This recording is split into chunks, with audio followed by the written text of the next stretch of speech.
সম্মানিত প্রিয় দর্শক, আসসালামু আলাইকুম রহমতুল্লাহি ওয়া বারাকাতুহু। সবাই কেমন আছেন? আশা করছি সবাই ভালো আছেন, আর আমি আপনাদের দোয়ায় অনেক ভালো আছি। তো আজকে আমি আপনাদের মাঝে এমন একটা আমলের কথা বলবো, কিংবা এমন একটা কোরআনের আয়াতের কথা বলবো। এই আয়াতের আমল যদি আপনি করতে পারেন, আল্লাহ পাক রব্বুল আলামিন আপনি যখন মারা যাবেন, মৃত্যুর সাথে সাথে আল্লাহ পাক রব্বুল আলামিন আপনাকে জান্নাতের মেহমান বানায় দিবে। দেখেন, আল্লাহ কিন্তু কখনো চান না যে আমরা জাহান্নামে যাই, আমরা জাহান্নামের আগুনে পুড়ি, আমরা জাহান্নামের আগুনের ভিতরে কষ্ট পাই। এটা আল্লাহ পাক রব্বুল আলামিন কখনো চান না, আজও চান না। আপনি যতই গুনাহ করেন না কেন, যতই বড় ধরনের পাপ করেন না কেন, সব সময় আল্লাহ আপনার দিকে চেয়ে থাকে যে আমার বান্দা কখন আমার কাছে মাফ চাবে, আমার কাছে তওবা করবে, আমার কাছে ফিরে আসবে। আমি তখনই আল্লাহ পাক রব্বুল আলামিন, আমি আল্লাহ তখনই আমার বান্দার জিন্দেগির সমস্ত গুনাহ মাফ করে দিব। তো আপনি যে কোনো আমল যদি আপনি খাস নিয়াতে ইমানের সহিত করতে পারেন, তাকওয়ার সহিত করতে পারেন, আল্লাহ পাক রব্বুল আলামিন ওই আমলের ফয়দা আপনাকে দান করবে। ঠিক আছে?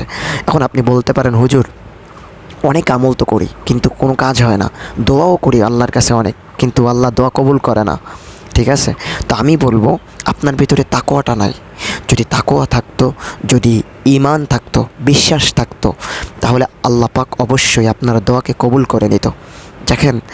দেখেন, আমরা যখন কোনো মালিকের দরবারে কাজ করি, তাই না? আমরা যখন মালিকের দরবারে কাজ করি, মালিককে কিন্তু কখনো আমরা অসম্মানিত করে তার কাছ থেকে কিছু নিই না। তাকে প্রথমে সম্মান দিই, যেহেতু আমরা তার নিকট চাকরি করি, মাস গেলে সে আমাদের বেতন দেয়, তাকে কিন্তু অনেক সম্মান করি। তার সামনে আমরা গোলামের মতো থাকি, চাকরের মতো থাকি। কিন্তু ওই মালিকের সামনে আপনি চাকরের মতো থাকতে পারেন, গোলামের মতো থাকতে পারেন। যে আল্লাহ পাক রব্বুল আলামিন কেমন মালিক! আল্লাহু আকবার! সারা বিশ্বের মালিক, কিয়ামতের মালিক, জান্নাতের মালিক, জাহান্নামের মালিক, আপনার আমার মালিক, এই দেহের মালিক। আল্লাহু আকবার! তার সামনে আমরা একটাবার নত হতে পারি না।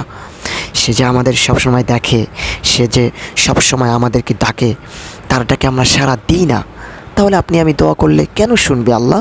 হ্যাঁ, এই জন্য আগে মালিককে সম্মান দিতে জানুন, সম্মান দিতে শিখুন, ডাকতে শিখুন, বিশ্বাস আনতে শিখুন, ঈমান আনতে শিখুন। ঈমান নিয়ে আপনি আমলটা করে দেখবেন, ইনশাআল্লাহ আল্লাহ পাক রব্বুল আলামিন আপনাকে আপনার জিন্দেগির সমস্ত গুনাহ মাফ করে দিয়ে আপনাকে জান্নাতের মেহমান বানায় দিবে। ছোট্ট একটা তাকওয়া সম্পর্কে আমি একটা কাহিনী বলি, তাহলে হয়তো আপনারা বুঝতে পারবেন। এই কাহিনীটা হচ্ছে আবু হুরায়রা রাদিয়াল্লাহু তাআলা আনহু থেকে বর্ণিত। বনী ইসরায়েলের জামানায় একজন লোক মানে ক্ষণ নিবে কিছুটা, ঠিক আছে? একজনের কাছ থেকে কিছু স্বর্ণ মুদ্রা হাওলাত নিবে, 1000 স্বর্ণ মুদ্রা হাওলাত নিবে, ঠিক আছে?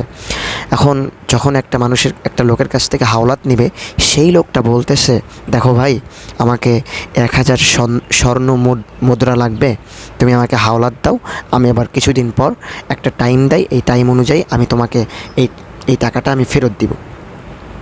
তো সেই লোকটা বলতেছে, আমি যে তোমাকে হাওলাত দিব, আমি যে তোমাকে 1000 স্বর্ণ মুদ্রা দিব, তো এর জন্য তো আর সাক্ষী প্রয়োজন, সাক্ষী লাগবে, সাক্ষী ছাড়া কীভাবে আমি দিব তোমাকে টাকা? তো ওই লোকটা বলতেছে যে, দেখো, আল্লাহর থেকে বড় সাক্ষী আর কেউ হয় না, আল্লাহ পাক রব্বুল আলামিন আমার সাক্ষী হিসেবে যথেষ্ট। তো ওই লোকটা এই কথা শুনে তার কথায় রাজি হয়ে গেল, তাকে 1000 স্বর্ণ মুদ্রা দিয়ে দিল। তো দিয়ে দেওয়ার পর যে টাইমে তাকে টাকা ফেরত দেওয়ার কথা, সেই টাইমটা আস্তে আস্তে হয়ে যাচ্ছে। এখন নদীর যার কাছ থেকে 1000 স্বর্ণ মুদ্রা নিয়েছিল, তার বাসা হচ্ছে নদীর ওই পাশে, আর এই পাশে হচ্ছে যে নিয়েছিল তার বাসা, ঠিক আছে? এখন সে বলতেছে যে, টাইম তো হয়ে যাচ্ছে, আমি যে টাইমে দেওয়ার কথা, সে টাকা 1000 স্বর্ণ মুদ্রা কষ্ট করে গুছালো, আনলো, মানে ম্যানেজ করলো, তার কাছে এখন আছে 1000 স্বর্ণ মুদ্রা। এখন এই স্বর্ণ মুদ্রা তাকে ফেরত দিবে। এখন জাহাজের জন্য অপেক্ষা করতেছে, যানবাহনের জন্য অপেক্ষা করতেছে, কিন্তু কোনো নৌকাও পাচ্ছে না, কোনো জাহাজ পাচ্ছে না, কিচ্ছু পাচ্ছে না। এখন সেই লোকটা চিন্তায় আছে, কি ব্যাপার, আমি যদি টাইম অনুযায়ী তাকে যদি এই স্বর্ণ মুদ্রা যদি ফেরত না দিতে পারি, তাহলে তো সমস্যা হয়ে যাবে। এখন কি করব, এটার জন্য টেনশনে পড়ে যায়।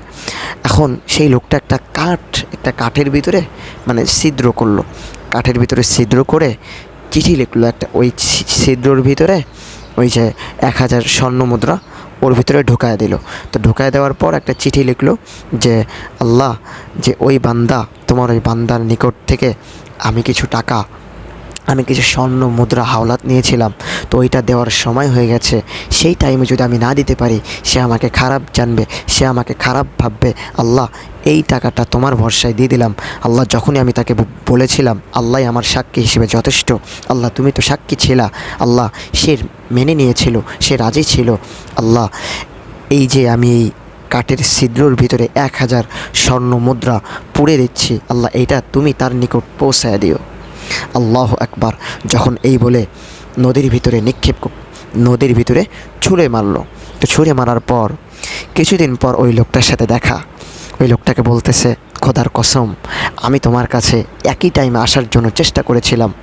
ও সরি, তার আগে আমি কিছু বাদ দিয়ে দিছি। সেটা হচ্ছে, ওই যখনই ছুঁড়ে মারলো, ছুঁড়ে নেওয়ার পর ঠিকই ওই কাঠের টুকরা ভাসতে ভাসতে ওই পাশে কিনারায় পৌঁছায় গেল।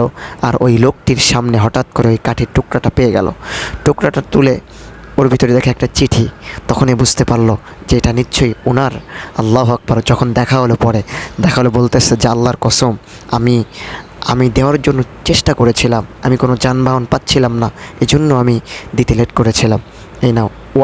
ও ভাবতেছে যে আমার সে স্বর্ণ মুদ্রা গেল কি না, সেই টেনশনে আবার সে 1000 স্বর্ণ মুদ্রা নিয়ে গেছে তাকে দেবে বলে। এখন সে বলতেছে, দেখো, তুমি যে স্বর্ণ মুদ্রাটা নদীতে ছুঁড়ে মেরেছিলে, সেই স্বর্ণ মুদ্রার কাঠের টুকরাটা আমি পেয়ে গেছি। অতএব তোমার এই স্বর্ণ মুদ্রা আমার দেওয়ার কোনো দরকার নাই, আমি পেয়ে গেছি। সুবহানাল্লাহ। এই জন্য তাকওয়া নিয়ে যে কোনো কাজ করবেন, ইনশাআল্লাহ সেই কাজে আপনি বরকত পারবেন তো ইনশাআল্লাহ। তা নিজের ভিতরে ইমানটাকে বিশ্বাস করে, ইমানের ভিতরে বিশ্বাস রেখে এই আমলটা করবেন। আল্লাহ পাক রব্বুল আলামিন মৃত্যুর সাথে সাথে আপনাকে জান্নাতে দিয়ে দিবে। এই আমলটা হচ্ছে, কোরআনের ভিতরে একটা আয়াত আছে, এই আয়াতটা হচ্ছে আয়াতুল কুরসি। আল্লাহু লা ইলাহা ইল্লা হুয়াল হাইয়ুল কাইয়্যুম লা তা'খুযুহু সিনাতুন ওয়া লা নাওম লাহু মা ফিস সামাওয়াতি ওয়া মা ফিল আরদ মান যাল্লাযী ইয়াশফাউ 'ইনদাহু ইল্লা বিইذনিহি ইয়া'লামু মা বাইনা আইদিহিম ওয়া মা খালফাহুম ওয়া লা ইউহীতুনা বিশাইইন মিন 'ইলমিহি ইল্লা বিমা শাআ ওয়াসি'a কুরসিয়্যুহুস সামাওয়াতি ওয়াল আরদ ওয়া লা ইয়াউদুহু হিফযুহুমা ওয়া হুয়াল 'আলিয়্যুল 'আযীম। এই আমলটা করবেন প্রত্যেক নামাজের পর, 5 ওয়াক্ত নামাজের পর। এই আয়াত যাদের মুখস্থ নাই, মুখস্থ করে নেবেন কোরআন শরীফ দেখে দেখে, ঠিক আছে? তো মুখস্থ করে প্রত্যেক নামাজের পর, সালাম ফেরানোর পর কোনো কথাবার্তা না বলে নিজস্ব জায়গায় বসে এই আয়াতটা পড়ে বুকে ফু দিয়ে দিবেন। শুধু জান্নাত পাইবেন এটা শুধু না, আপনার দুনিয়ায় সমস্ত বালা মুসিবত আল্লাহ দূর করে দিবে। শুধু তাই নয়, আর মৃত্যুর সাথে সাথে, মৃত্যু হতে দেরি কিন্তু জান্নাত পেতে দেরি না। সুবহানাল্লাহ। আল্লাহ পাক রব্বুল আলামিন আমাদের সবাইকে এর ওপর আমল করার তৌফিক দান করুক। সবাই বলেন আমিন। তো আজকের ভিডিওটা এই পর্যন্ত। সবাই ভালো থাকবেন, সুস্থ থাকবেন। এখন আমি আপনাদের মাঝ থেকে বিদায় নিচ্ছি। আসসালামু আলাইকুম ওয়া রাহমাতুল্লাহি ওয়া বারাকাতুহু।